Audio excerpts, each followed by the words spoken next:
যাত্রীদের কাছ থেকে অতিরিক্ত ভাড়া আদায় করায় রাজধানীর আব্দুল্লাহপুর বাসস্ট্যান্ডে অভিযান চালিয়ে পরিবহনের 4 কর্মীকে আটক করেছে সেনাবাহিনী। 31 মে শনিবার সন্ধ্যায় উত্তরা আর্মি ক্যাম্প গোপন তথ্যের ভিত্তিতে এই অভিযান পরিচালনা করে।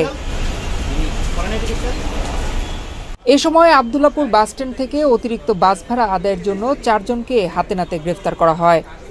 গ্রেফতারকৃতরা হলেন শ্যামলী এনআর ট্রাভেলসের হেলাল, পূর্বাশা পরিবহনের জিয়াউর এবং মামুন পরিবহনের রুমেন ও নজরুল। এই ঈদে জামা জুতো অ্যাকসেসরিজের ডিসকাউন্ট।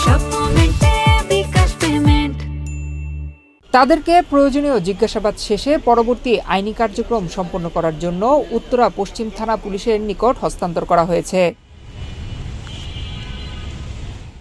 আইন শৃঙ্খলা বহির্ভূত কর্মকাণ্ড থেকে দেশকে মুক্ত রাখতে এবং আইন শৃঙ্খলা পরিস্থিতি স্বাভাবিক রাখতে বাংলাদেশ সেনাবাহিনী কর্তৃক এ ধরনের অভিযান অব্যাহত থাকবে বলে সেনাবাহিনীর পক্ষ থেকে জানানো হয়েছে।